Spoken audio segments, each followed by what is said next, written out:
Buenos días, mi nombre es Miguel Ángel Amaya. El día de hoy trataré el capítulo Los campesinos toman la iniciativa del propio libro Colonización y protesta campesina, la autora Catherine Legrand.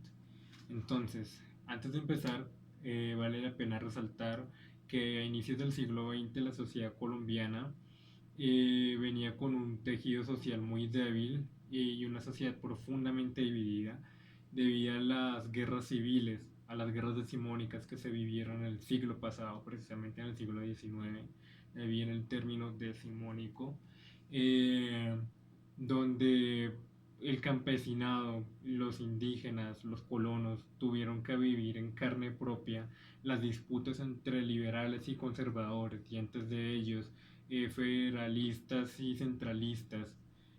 Todas estas guerras civiles, o como la guerra de los mil días o anteriores, dejaron un tejido social muy débil para el siglo venidero, que sería el siglo XX. Debido a esto, los campesinos, los indígenas y todos aquellos que acabo de mencionar, eh, quedaron profundamente vulnerables y no les tocaba de otra que convertirse en arrendatarios de los grandes hacendados o volverse colonos e irse a otras tierras y propiamente colonizarlas, como dice la palabra. Eh, pero de ahí a la entrada del siglo XX, ese siglo tampoco iba a ser tan fácil para la gente del común, para los campesinos, incluso para los ciudadanos de la urbe, que iba a ser un siglo muy difícil, como lo es un día también. La vida en Colombia no ha sido tan fácil. Entonces, en 1909 muchas haciendas, sobre todo en la región andina, que fue una de las regiones más neurálgicas, donde se tomaron por la fuerza muchos territorios campesinos y hasta indígenas que habían acá en la región andina, todos fueron corridos, desplazados, tomaron sus terrenos para agrandar los linderos de las haciendas como la de los Pardo Roche, que era la, hacienda, la gran hacienda del Sumapaz, que llegaba hasta el Meta, incluso la hacienda de los Torres Sotero. Todas esas haciendas tomaron las tierras de los campesinos y los desplazaron incluso a tierras improductivas donde no podían producir nada. Los que no fueron desplazados se convirtieron en arrendatarios. Pero esta situación para 1920 ya hizo que los campesinos se hartaran, que comenzaran a alzarse incluso en armas, que se rebelaran contra los hacendados. Entonces entre 1920 y 1930 lo que pasó fue que campesinos, indígenas, colonos y arrendatarios, al parecer así se hayan puesto de acuerdo, ¿no?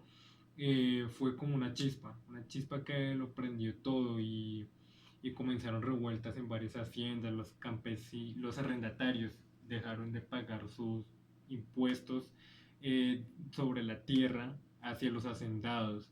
Los campesinos, colonos y desempleados por la Gran Depresión del 29 comenzaron a colonizar todas esas grandes haciendas, lo que produjo varios problemas entre los hacendados y los campesinos, que posteriormente formarían las primeras ligas campesinas para 1930, que, que coincidían con muchos de los ideales de los partidos de izquierda, que para ese entonces era el Partido Liberal y también el naciente Partido Socialista acá en Colombia. Entonces esto no le gustó obviamente tampoco a quienes, al Partido Conservador y a muchos de los hacendados. Entonces esto provocó que los chulavitas, los hacendados, por un lado, y por otro lado los campesinos, los liberales, y todos ellos volvieran a un gran confrontamiento por las tierras, por defender sus propias tierras. Entonces, esta problemática duró hasta 1950 e incluso se puede decir que estas ligas campesinas nacieron las primeras guerrillas, guerrillas que luchaban por sus territorios, por sus tierras natales o tierras que ellos creían que les pertenecían a ellos, ya que están en todo su derecho, ya que para ese entonces habían muchos baldíos públicos que hacendados le robaban al campesinado, a la gente del común, donde ya no tenían que vivir. Entonces esto provocó que muchos campesinos lo que hicieran fuera tomar esos terrenos por las malas. Y esto desencadenó a la larga muchas problemáticas al siglo XX. Eh, y eso es todo de mi parte y, y espero que haya servido esta breve explicación. Muchas gracias.